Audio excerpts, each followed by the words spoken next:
Hello viewers and welcome to yet another live-action commentated match of Warhammer 40,000 Conquest. My name is Mitch, and I am the Hive Tyrant. Today I'm pleased to present you with an exceptionally special game featuring none other than the Tactical Squad podcast's own Elizabeth Malette, to the left playing the Chaos Warlord Ku'gath Plaguefather, and to the right we happen to see Alexander Bosch, the gentleman responsible for the animated Hive Tyrant intro, playing Eldorath Starbane, the Eldar faction warlord. We can see that the initiative token is currently in Liz's hands, and her first play of the game was a Khorne Berserker, that 2/4 brutal unit with one command icon, to planet number 1. Alexander respond by putting into play a 2/2 flying Hellion gang to planet number 2, and we see a Splintered Path Acolyte put out to planet 4 by Liz, followed by a Rogue Trader to planet number 5. So in assessing our opening layout here of planets, we can see planet number 1 is Karnath, which triggers the battle ability of any other planet in play. Planet number 2 is going to be Iridial, the healing planet. Planet number 3 is going to be Yvarn, which puts units directly into play into one player's HQ. Ossus number 4 is going to be planet number 4, which is the Steel 1 resource planet. And importantly, planet number 5 is going to be Taurus, which rewards players for keeping their unit count low as possible. There's a little bit of a glare, but I am quite certain that that's 2 Khorne Berserkers sitting at planet number 1 for Liz, so a very powerful presence there, and we could potentially see a victory condition as early as planet number 3 if one player sweeps the first 3 planets and wins through red material icons. Alexander puts into play a Starbane's Council at planet number 3, that signature army unit. Looks as though Ku'gath goes to planet number 5, potentially to snipe off that Rogue Trader, and then maybe activate Taurus, dependent upon what ends up being killed. But Eldorath goes to planet number 4. He, of course, exhausts that Splintered Path Acolyte, so planet number 1 is going to be 1 card, 1 resource to the left for Liz. Planet number 2 is going to be 1 card for Alexander. Planet number 3 is going to be 1 resource for Alexander. Planet number 4 is going to be 2 resources for Alexander, and that's 1 card, 1 resource from planet number 5 to Liz, so she's nicely going to be able to deny the opponent the opportunity to benefit from that Rogue Trader's resource bonus. So planet number 1 is going to be handily captured by Liz. That's going to be, I believe, 1 red and 1 blue icon for her. Those 2 Khorne Berserkers are swept into her HQ. In regard to triggering the battle ability of any other planet, it looks as though she opted for Ossus 4, which is going to basically allow her to steal 1 resource from Alexander. Let's see here. We're also going to be seeing battles at planet number 3. So that was a Splintered Path Acolyte, quite handily destroyed by Eldorath, and at planet number, that was planet number 4. And planet number 5, Ku'gath, of course, kills off that Rogue Trader. So we're about to move into our HQ phase. Both warlords have bounced back. And now I'll be very curious to see if those Khorne Berserkers just keep up that little bit of a first planet bully train and win this game very quickly for Liz. But our HQ phase comes and goes. That's going to be 4 resources, 2 cards for both of our players. Barlas is our new planet number 5. That's the 2 card value random card discard planet. And now the initiative token is going to be in Alexander's hands. So we've got these 2 Khorne Berserkers that could drop onto any planets. They could touch down on planet number 1, planet number 2. It definitely would not be the greatest idea to go to planet number 2 because that Starbane's Council would be able to attack for 5. But just in trying to prevent the chaotic onslaught, we see an Iand and Wraithguard touch down on planet number 1. So the initiative token, of course, is in Alexander's hands, and that 4/2 Armorbane unit is going to be fantastic in potentially killing off those Khorne Berserkers, unless we see something along the lines of a Tzeentch's Firestorm, or we can clearly see there's an Archon's Tear in Liz's hand, and that'll be making very short work of that 4/2 Armorbane unit. But we see the signature support, the Vile Laboratory, into Liz's HQ. It's basically you target a planet, and then Alexander's going to have to move 1 non-vehicle unit from that planet to an adjacent planet. So it looks as though Liz does do that to target the first planet. She'll be able to boss one of those units away. Looks as though the Hellion gang is necessarily shifted to planet number 2, and that sets her up perfectly for an Archon's Terror of the Iand and Wraithguard. And if she manages to take planet number 1, she could very well end up taking planet number 3 next turn if that Wraithguard, which had been routed, comes back to that planet exhausted, and she'd have the initiative token at that planet. But we do see a copy of the Warlock Destructor played out to planet number 1. It's a 3/4 unit with 1 command. That's another little bit of a daunting presence that could serve to put some damage onto Ku'gath. But I'll be curious to see what exactly Liz does here. At planet number 3, she puts out a copy of the Splintered Path Acolyte, hoping to win herself some command. Alexander's got a fair few command units himself. He's looking like he'll potentially be able to sweep command. I'll be curious to see where exactly Eldorath goes. He doesn't have any units in his HQ, so he could go to Ossus 4 just to deny those 2 resources to Ku'gath. It looks as though we see a copy of Mobility, the signature attachment put onto the Warlock Destructor at planet number 2. And that's going to provide a nice opportunity for Alex to, if Ku'gath goes to planet number 1, he can shift in that Warlock Destructor and potentially destroy one of those Khorne Berserkers for 5. Ku'gath does not have any damage on him at the present moment, so he's not nearly as threatening as he is under normal conditions, and certainly between those 3, well, up to 3 units that could be sitting at the first planet, that's quite a bit of a daunting combat presence there. So Ku'gath could be punished quite severely if he shows up at that planet with both of those exhausted units.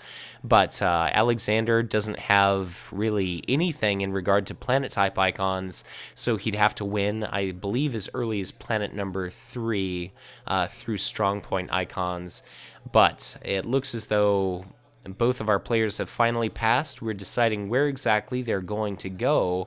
I could see Eldorath going to planet number 3. I don't really see any other option for him. He could try to potentially just, okay, so there we go. Eldorath goes to planet number 3. That's going to be the Splintered Path Acolyte exhausted, and Ku'gath does decide to kind of take his medicine and show up at planet number 1. So planet number 1 is going to be 1 card for Ku'gath. Planet 2 is going to be 1 resource for Alexander.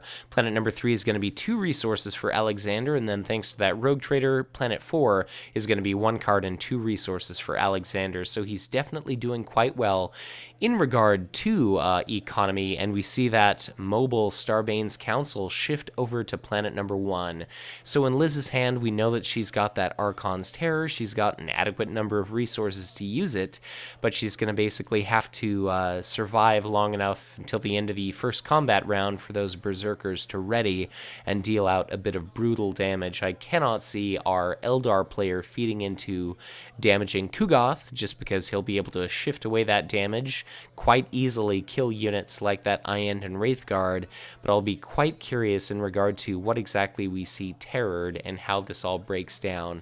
So our combat phase has begun. We're currently waiting on actions from either of these players. I can only imagine that Liz is potentially wondering if she's going to be playing that Archon's Terror or not. Looks as though we see Ku'gath, so actually, I suppose I was mistaken. Ku'gath has the initiative because there's no opposing warlord of the planet. So Ku'gath takes a swing of 1, but I'm not sure at what. Okay, so there we go. We actually see Archon's Terror, which is nullified by Eldorath Starbane, so a very nasty bit of an effect there. I suppose Ku'gath, whatever he attempted to damage, must have been shielded against, and the Iend and Wraithguard quite handily takes 1 shot, 1 kill, destroys one of those Khorne Berserkers, so a 3-cost Chaos unit is gone in 1 fell swoop, and there we see the Starbane's Council destroys the other copy of a Khorne Berserker, so things are looking pretty bad for Elizabeth here. The Warlock Destructor attacks Ku'gath, and that's going to be 3 points of damage there. So Ku'gath is currently wounded. Wisely, Ku'gath retreats. If he'd have attacked and moved a point of damage, he could have potentially killed off the Iend and Wraithguard, but that would have left him to be destroyed easily by the Warlock Destructor, and that just would have been incredibly nasty. But our planet is captured. I did not see as to whether or not we're actually triggering a battle ability for the first planet there, but Eldorath is going to have the opportunity to quite handily kill off that Splintered Path Acolyte at our current planet number 3, and that's going to be a stealing 1 resource battle ability. So It looks as though our players exchange resources, and now it's going to be a brand new round here. So our HQ phase comes and goes. We see our new final planet. It's going to be Farron, which is the Route, a target non-warlord unit planet. That's going to be 2 cards and 4 resources for both of our players here. We can see that Liz, who's kind of showy with her hand during this match, drew a copy of Tzeentch's Firestorm. The initiative token now belongs to Liz. We see a Promise of Glory. That's going to be 2 cultist tokens, so a couple free resources should she choose to use them as such. And a copy of Void Pirate put out to planet number 4 by Alexander. So Alexander definitely doing superb in regard to just economy this game. We can see a copy of Ku'gath's Nurglings put into play thanks to the sacrifice of those 2 cultist tokens. They're going to be showing up at planet number 1, and that basically means that if Eldorath sends all of his HQ to planet number 1, they're each going to take a point of damage, and if that Iand and Wraithguard ends up taking a point of damage, then they're going to be able to be destroyed quite handily by Ku'gath taking a swing and moving 1 point of damage there. But Alex puts out a copy of the Wild Rider Squadron, a 3/4 that can use a combat action to shift away from that planet, so it's looking as though certainly it's not going to be easy for Liz to capture this planet. I believe at the present moment she's got 1 planet type of each kind, and I believe Alex has, I believe, a red and a green, but those are unfortunately off of our screen here, and I did not think ahead to take notes. But Liz puts a copy of Rogue Trader to planet number 4 to nicely match the command icon value of that Void Pirate to potentially allow her to at least tie if she doesn't have a promotion to, surpass her opponent. But a copy of Bealtan Guardians is just a nice little addition to the Eldar economy there. It touches down on planet number 2, and for the cost of 1 resource and a card, it could potentially afford Alex the opportunity to win a couple resources there. And indeed, we do see a copy of the 0-cost limited promotion put onto Liz's Rogue Trader at planet number 4, but to her dismay, I'm sure, we also see a copy of promotion affixed to that Void Pirate. So we see Vile Laboratory targeting planet number 4. That means that the Void Pirate has to shift to an adjacent planet. Alex opts for planet number 5, so he's going to basically be winning resources as opposed to both players breaking even. That means the Rogue Trader to the left and the Void Pirate to the right are both going to be activating their bonuses, but Liz is going to be able to draw a couple cards, which could be incredibly valuable for her. So both Warlords are deciding where exactly they want to go. Let's see here. Wherever Eldorath shows up, he's going to be depositing quite a few units. We see a copy of Cacophonic Choir actually played out by Ku'gath. So Ku'gath exhausts, and that's going to be 1 point of damage, indirect damage, distributed amongst all indirect units that Alex controls. So let's see here. It's going to be 1, 2, 3, 4, 5, 6, 7, 8, 9 total points of indirect damage that Alexander's going to have to distribute amongst his units. He cannot distribute more points of damage than he has remaining HP on any one unit. So this is just going to be a tremendous amount of damage going out. If Liz has something like a Warp Storm to follow it up, that could be incredibly just damaging to any or all of these units. Looks as though Alexander's piling quite a bit of that damage onto his Iand and Wraithguard, his Warlock Destructor, Eldorath, and then that Wild Rider Squadron. And note that Iand and Wraithguard having a single point of damage is going to leave it very exposed when it comes to potentially being destroyed by Ku'gath's ability here. So now our players are deciding where exactly they'd like to send their forces. Quite wisely, Eldorath decides to skip planet number 1 because that would be all the more damage dealt out by those Ku'gath's Nurglings. So Eldorath is going to go to planet number 2. Ku'gath touches down on planet number 3. So Ku'gath is potentially going to be able to kill off that enemy Rogue Trader, and it looks as though the battle at planet number 1 is going to be going to Alexander. That Wild Rider Squadron and Hellion Gang is going to make short work of that Ku'gath's Nurglings. So planet number number 1 is going to be 1 by Alexander. That's 1 resource for him. Planet 2 is 2 resources for Alexander. Planet number 3 is going to be 1 card and 1 resource that neither player wins. Planet number 4 is going to be a grand total of 2 cards, 1 resource for Liz. Planet number 5 is going to be 2 resources, 1 card for Alex. Ku'gath's Nurglings has the initiative token at planet number 1, so it's going to take a swing. And it's killing that copy of Wild Rider Squadron, so a little bit of an upset there. Very interesting play. And now are we actually going to see that Tzeentch's Firestorm kill off the Flying Hellion Gang? Will we or won't we? Hellion Gang takes a swing at Ku'gath's Nurglings. Do we see shields played out by Liz? Could she potentially win our planet Yavvarn here? What are we going to see? We see a copy of Cacophonic Choir, which is a 1 shield value card, so the Nurglings survive. And there we see, it looks as though, well, okay, so I suppose in a perfect world, Alex would have perhaps used mobility to bring his unit to the first planet, but it's very much too late for that effect. So let's see if we can see that Ku'gath's Nurglings deal out a point of damage to the Hellion Gang through its attack very well. And now, are we going to see that Tzeentch's Firestorm or not?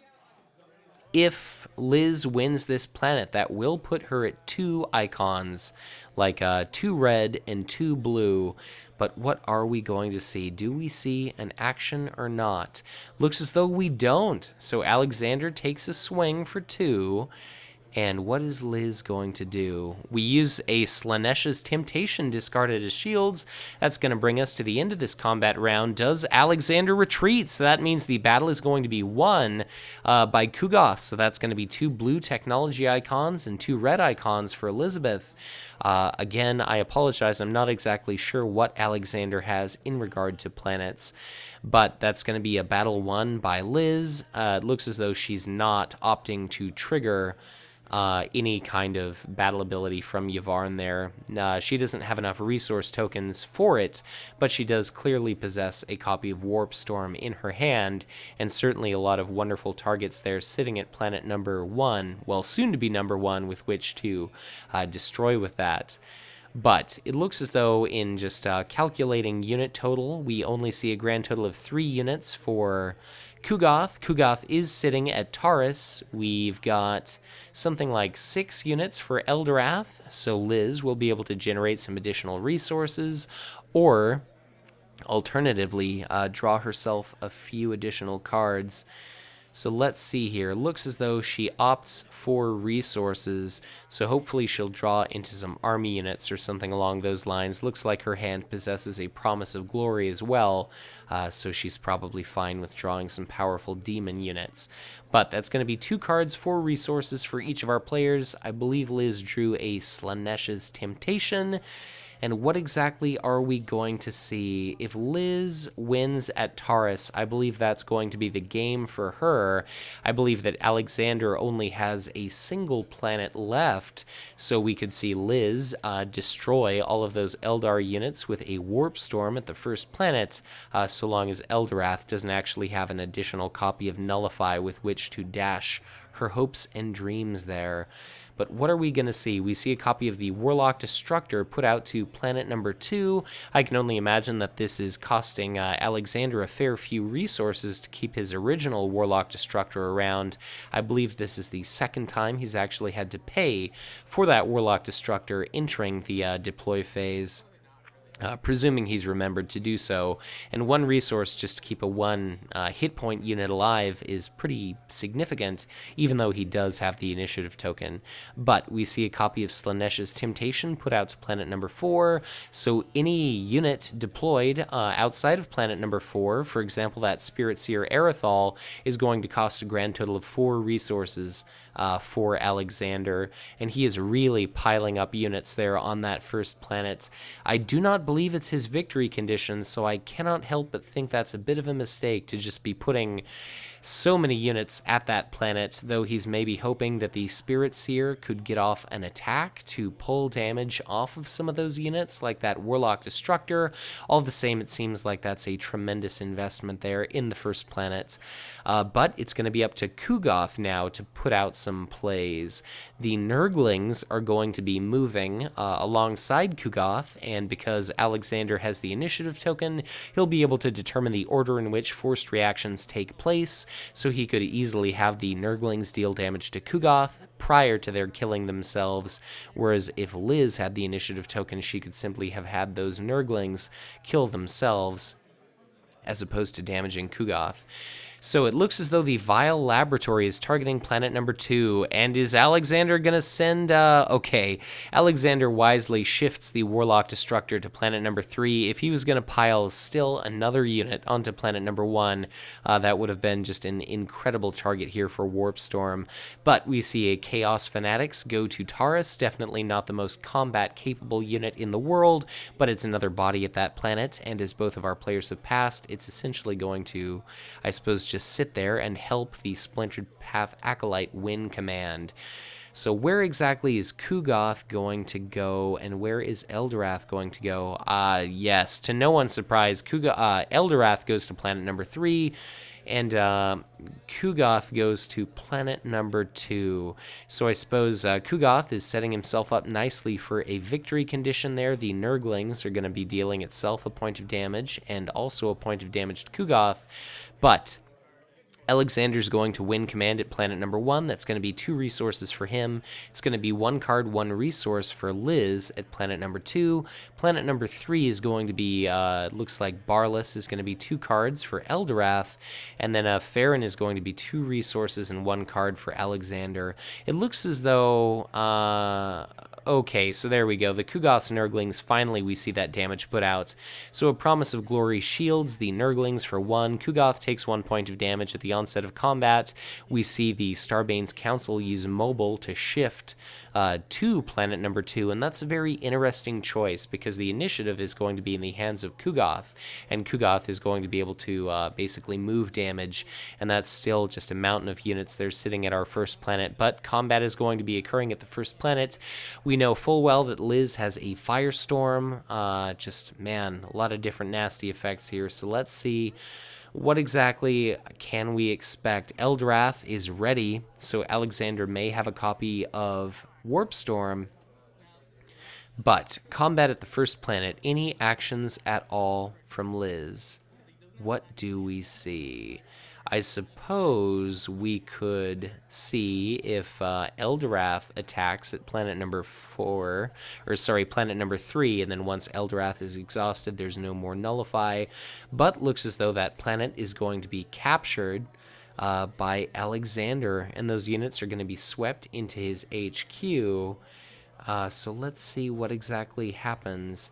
It looks as though there's no battle ability being triggered, and that's going to bring us to battle at Taurus here. So it's going to be Ku'gath's opportunity to take an attack.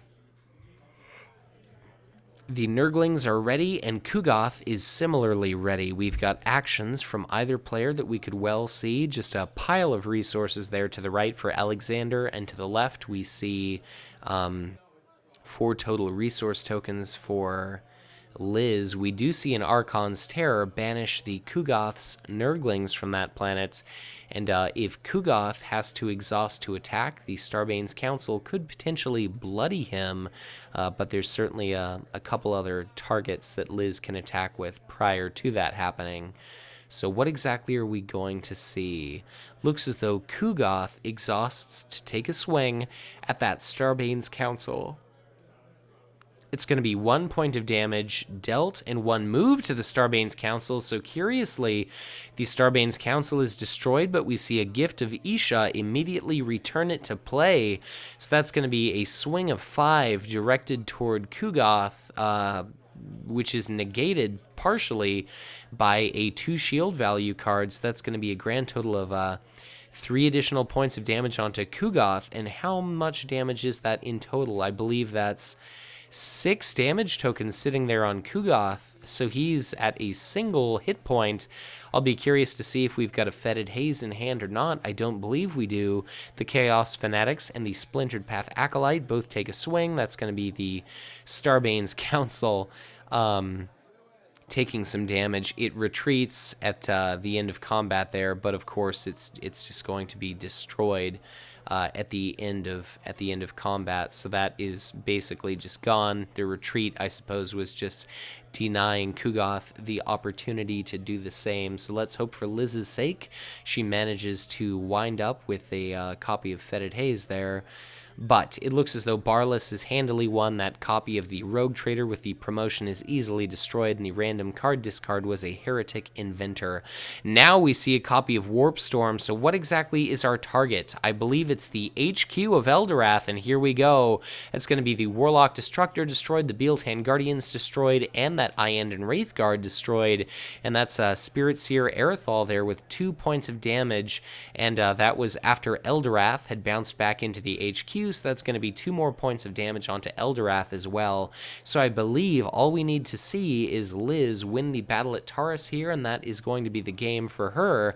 But since Ku'gath is going to be traveling alongside those Nurglings, that's going to basically jeopardize killing itself, and if Liz decides to shield against that Nurgling's point of damage, then it's potentially going to bloody Ku'gath. So I can only imagine that as the initiative token possessing player, she'll decide to kill off the Nurglings first and just probably let them stay dead.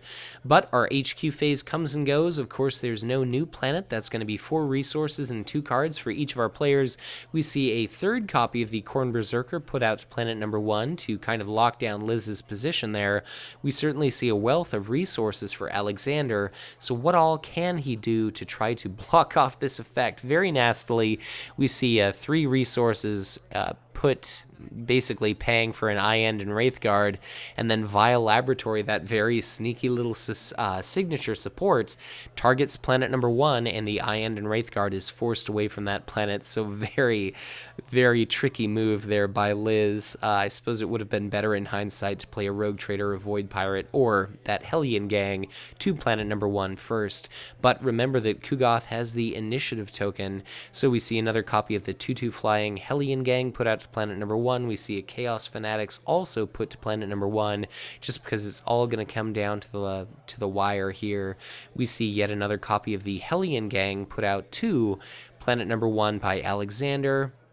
And let's see how our players can hope to do this. We've got to set our tokens. I'm assuming both players are going to be going to planet number 1. So let's see, the Ku'gath's Nurglings are going to be showing up exhausted. I assume they'll kill themselves. Okay, so I suppose the forced reaction, small bit of an error there. I don't believe that we actually needed to have that damage assigned to Ku'gath because the Nurglings are in jeopardy of already killing themselves. But nevertheless, I suppose the order of determining initiative is totally up to Liz, so if she wants to incur extra damage, that's fine. The Warp Storm was discarded as shields to protect Ku'gath. Eldorath, I believe, took a point of damage because he, too, is being moved to that planet, and he chose to tap out the ready copy of Khorne Berserker there.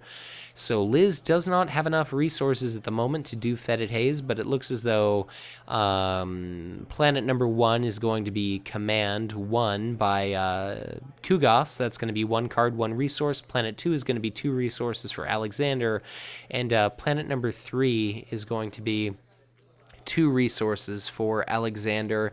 And I happen to forget about the Slaanesha's Temptation there, but between those 2 Hellion Gangs and that Iandon Wraithguard, that was 3 additional resources, so that just incredibly nasty effect.